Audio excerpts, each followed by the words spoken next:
Hello, hello, this is Red Hawk. I'm coming to you from Spokane, Washington. My cohorts, Bob Hayes coming from Florida, Mary Ann Rudis coming from Spokane Valley, just about 8 miles away from where I am.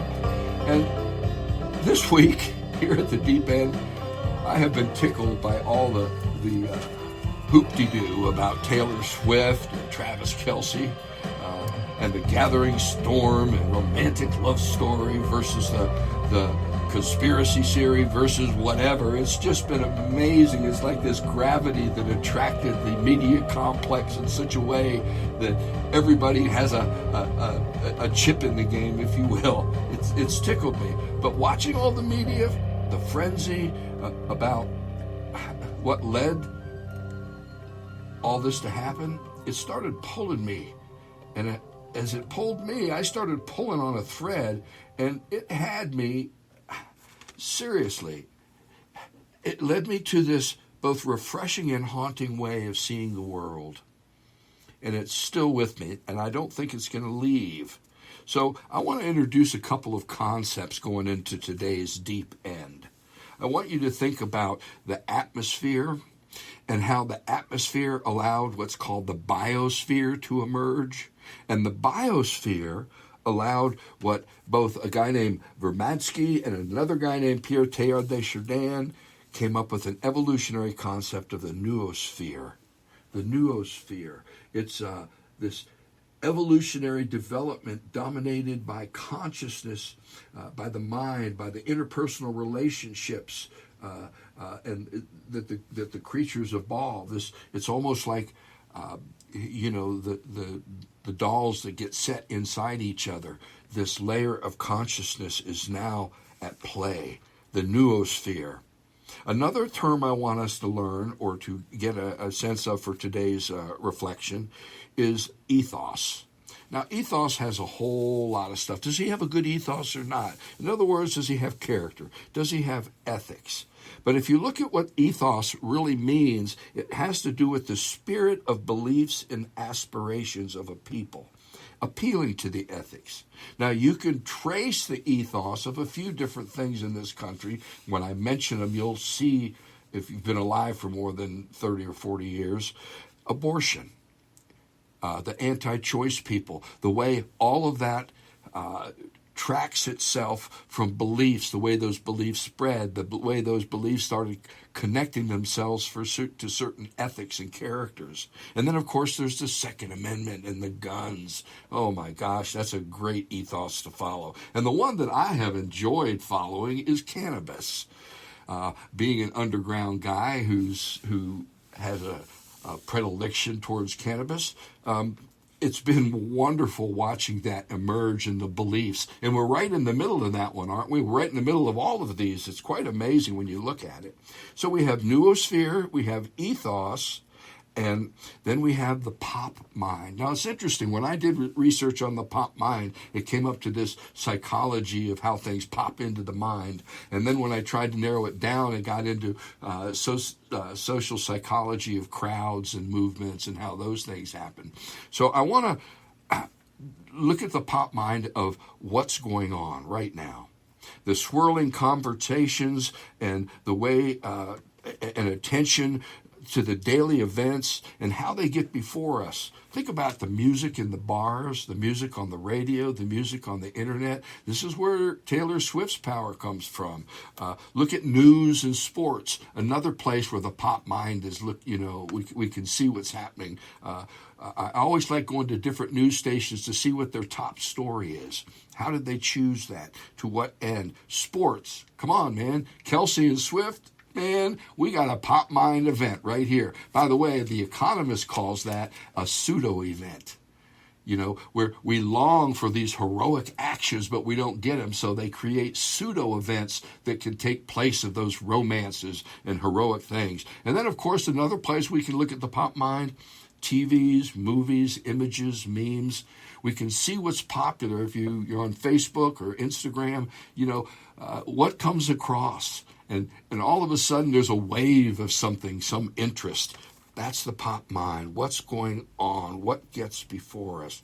Now, let's think of the atmosphere for a minute. okay?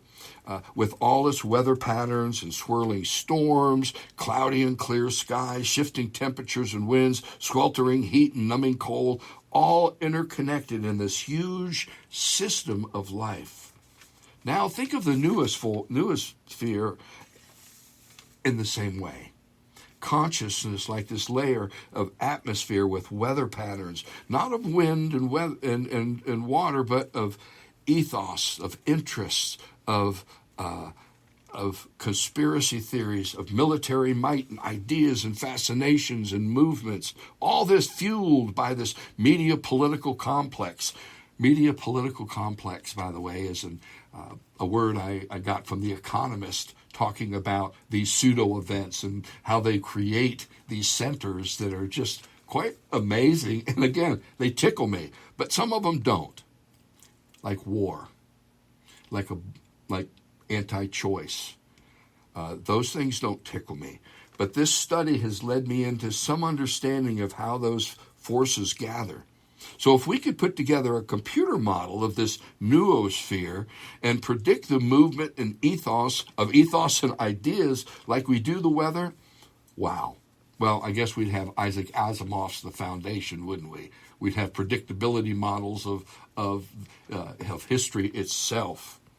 But seriously, this week's reflection took me to this new way of seeing. I read the newspaper. I read, The Economist. Edie does it more than I do, I have to admit. I watch Fareed. If you haven't watched Fareed's GPS on Sunday mornings, please do.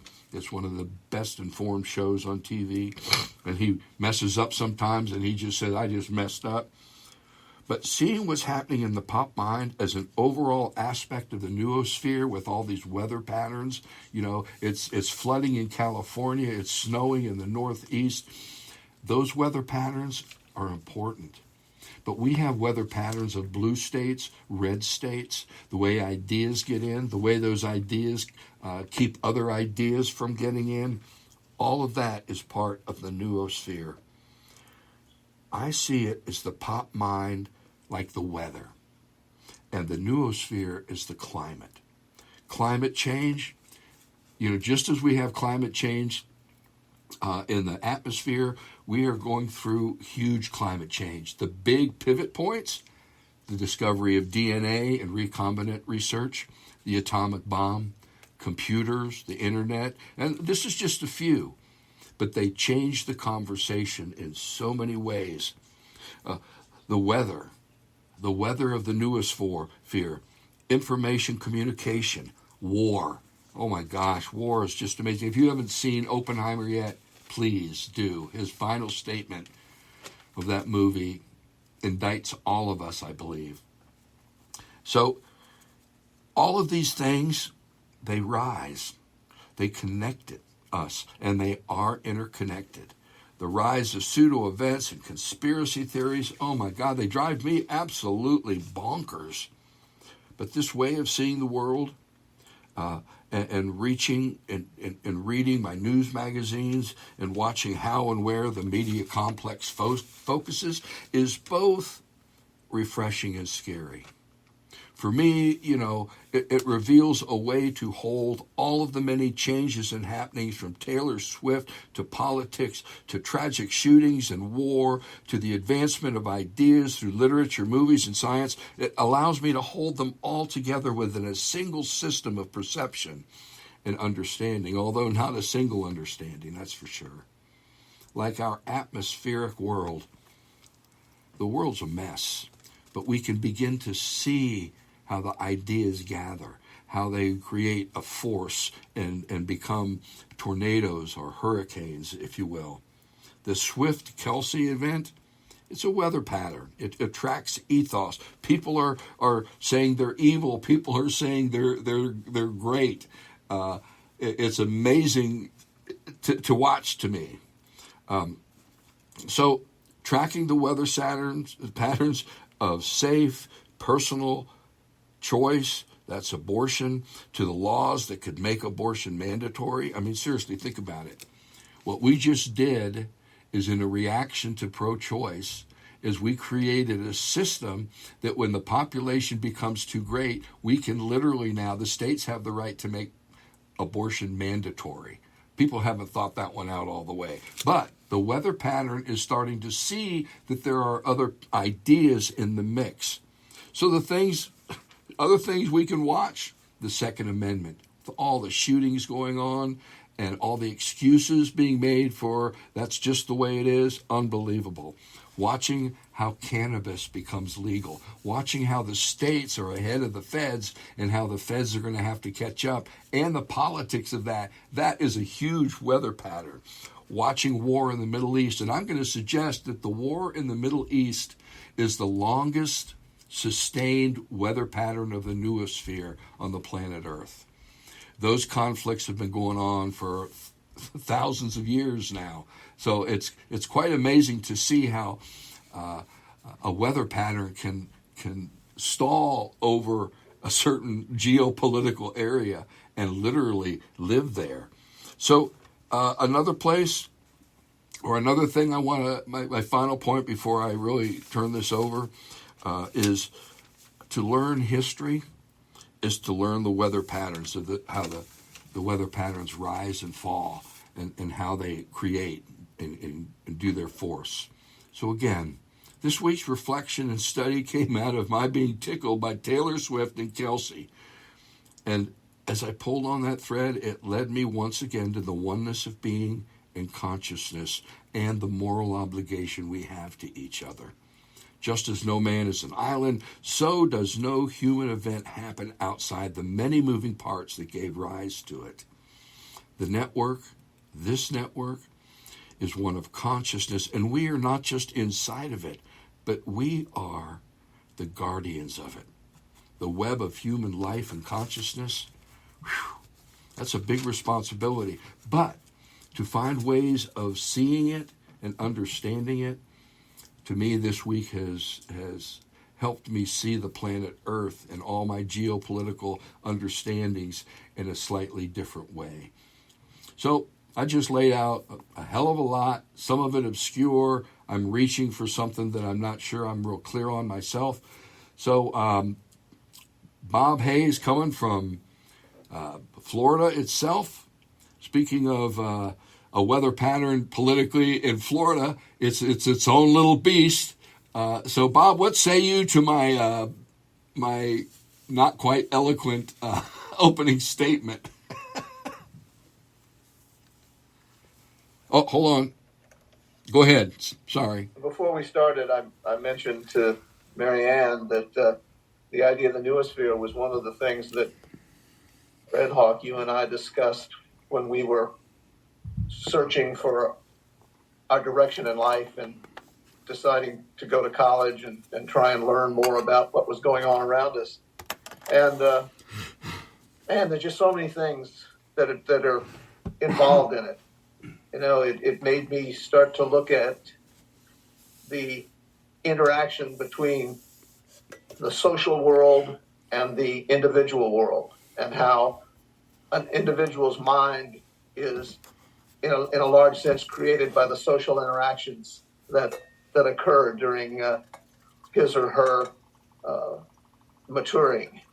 And the same kind of thing, again, I've talked about systems theory ad nauseum over the course of months, but really what we're talking about is a larger system. The noosphere is a system that operates under the rules of all systems at every level. And these little patterns, these weather patterns, it's a good way of describing it, I think. Another way of describing it is to go to chaos theory and the concept of strange attractors. When people study the chaos that occurs in weather, in turbulence in the oceans, in everywhere in our universe, we find these strange attractors that pull things together and take on a life of their own.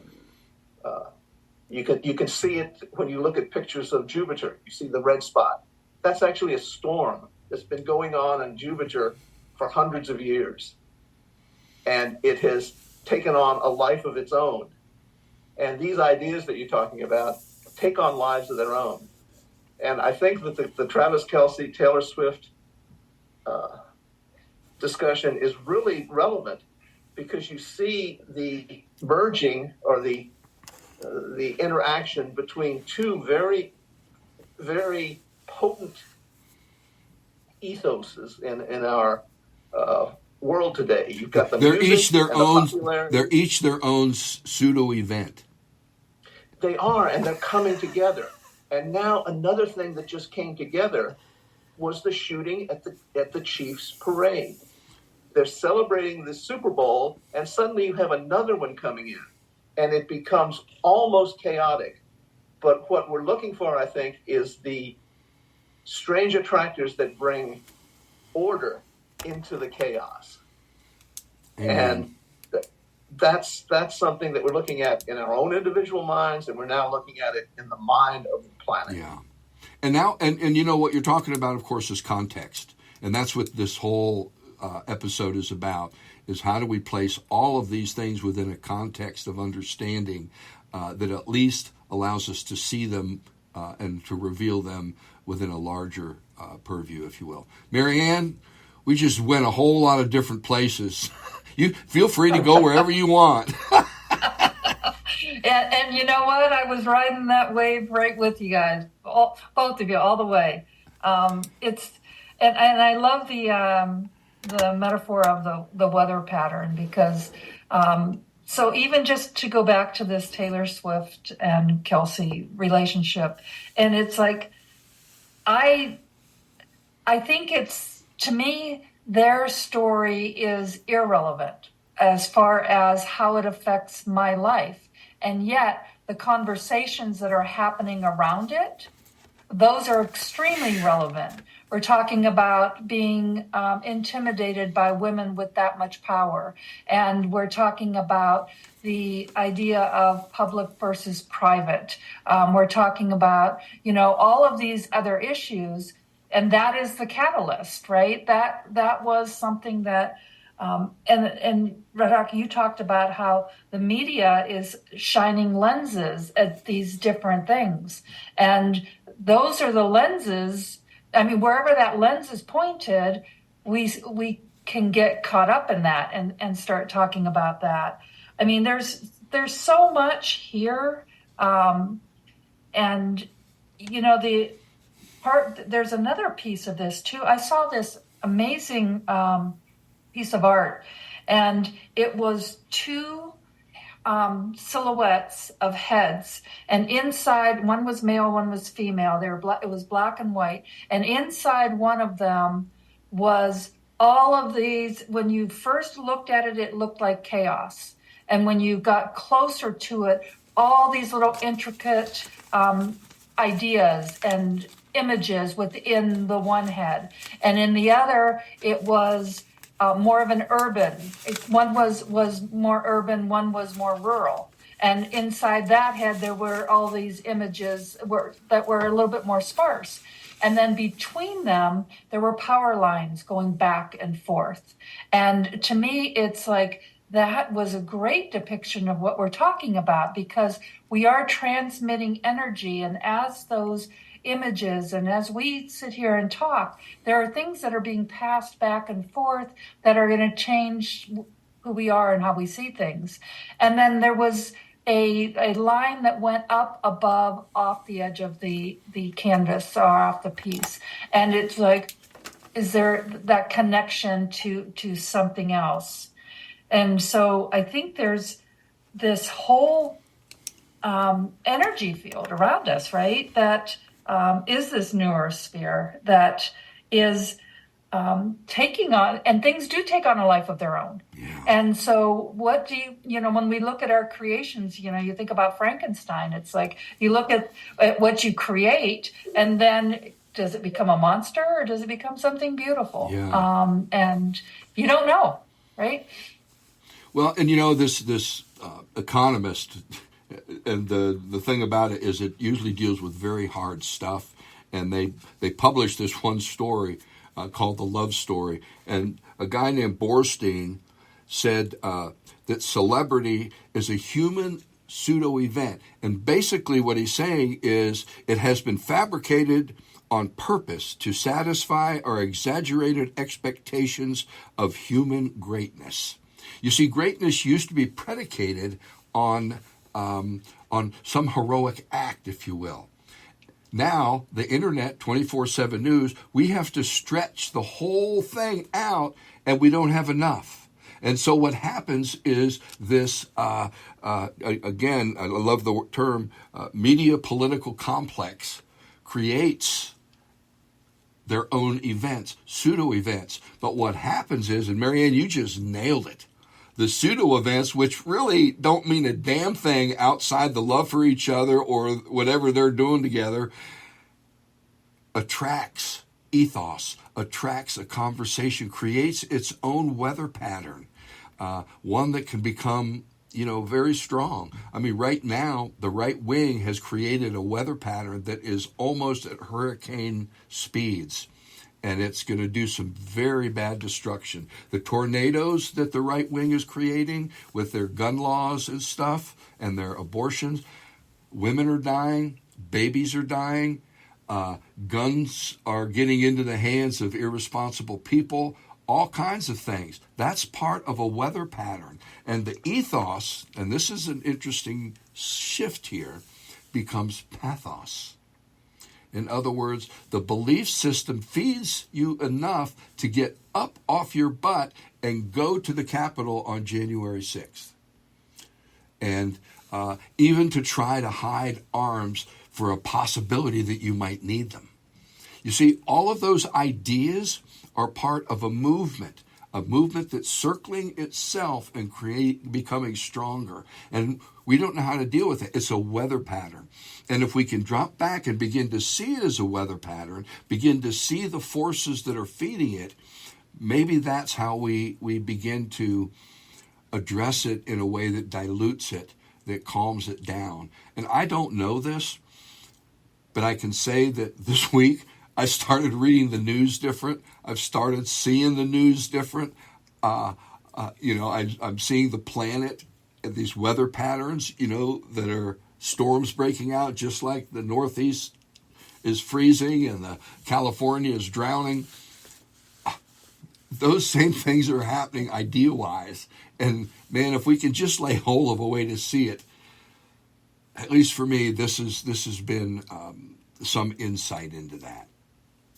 Yeah, and we had talked about the conspiracy theories a little bit, and it's like that's where when you see these patterns happening, and then the conspiracy theorists try to solidify that and trace back where it came from, and so then that becomes these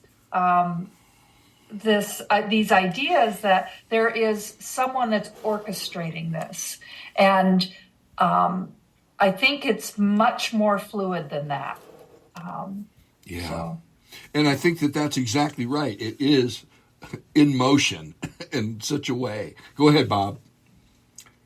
I want to go back to Taylor Swift, and I want to try and tie in some of the ideas we've had about guideposts. I'm always down to go back to Taylor Swift, by the way.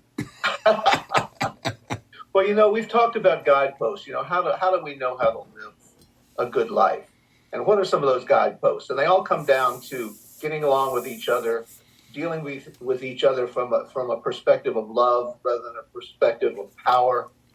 And the thing about Taylor Swift, and this is, I didn't know anything about Taylor Swift 6 months ago. I knew the name and I knew she was a pop singer and so forth. But now this media complex has put her in front of me, and I'm learning more and more about her. I just saw a clip. She just played concerts in Australia. In 3 days, she played to almost 900,000 people. And one of the main things that ties those people together as her fans is the exchanging of friendship bracelets. Wow. They make these bracelets themselves. They have the names of some of her songs on them. And they sort of like the way Olympic athletes exchange pens, from different countries and so forth. At the concert, these people exchange these friendship bracelets as a token of their shared love for her, but their shared love for each other. And that is so powerful. I think it's one of the reasons that she has become such a worldwide phenomenon, because it's tapping into something that is at the basis of each individual's mind and self-expression. Yeah. And it's so cool because she's not trying to do anything with it, to be powerful or anything. She's just grateful to her fans, and she shows them that gratitude. Yeah. And it's really quite an amazing phenomenon. Well, and it's interesting because pseudo events used to be created by corporate interests, okay? Whether it was a band, I don't know how many of you remember Grand Funk Railroad, but it was a Wall Street group. In other words, a bunch of investors got together and put together the band and figured they were going to make a bunch of money, and they did.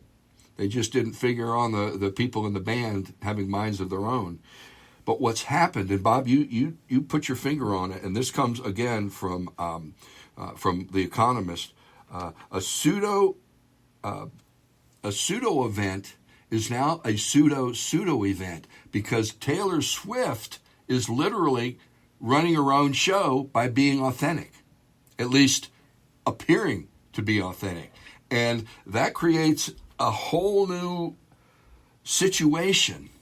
And what happens is, and this is a way that the weather patterns happen, it's called, what did he call it here? By a media speculation event. In other words, the media starts speculating on what it means and how it comes to mean that. And that creates more of a pseudo event. It's making a fake event out of a fake event. And it's just amazing. And Marianne, you kind of brought this up in your opening statement. We're chasing our own ass in smaller and smaller circles. But the good news is we're putting it in the hands of individuals. Now, the bad news is some of those individuals don't have a good ethos. Their character and their ethics are not good. But what Taylor does is she says she does have a good ethos. And you don't have to tear her apart to see where she puts her money. And money is power. Go ahead, Marianne. Well, exactly. And that's one of the things that I think that I don't think we're talking about enough. And I think this is why she is so threatening to so many, is because she is very egalitarian. When she spreads her money out to her crew that travel with her, millions of dollars, she is basically saying, I can't do this without you. And you are just as important and valuable as I am. And she does that with her fans. She gives them that same sense that I am not above you. I am doing a part of this, but you're doing your part as well. I'm your voice.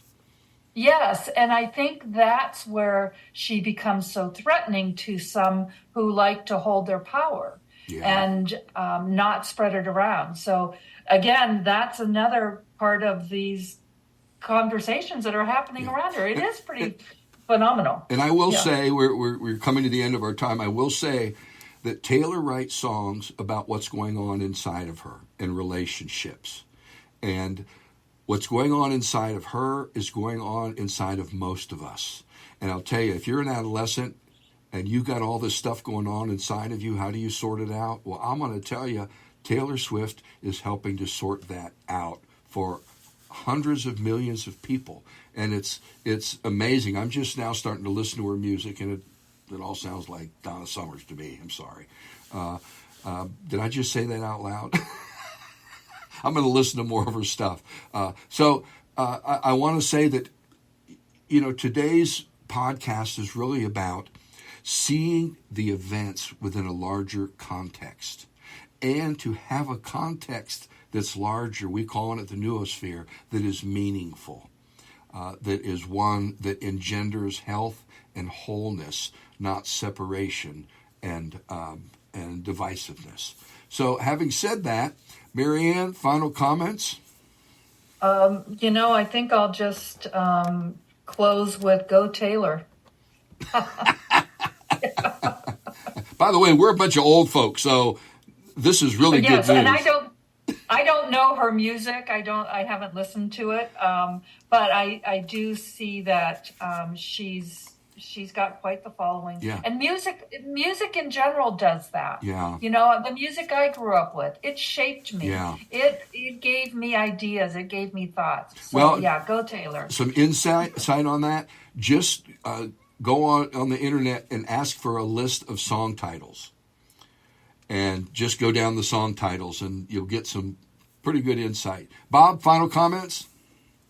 Well, just wrapping up the Taylor discussion, I think that even beyond the music, her actions, as Marianne was describing, how she shares her riches with the crew that loads her equipment and that drives her cars and that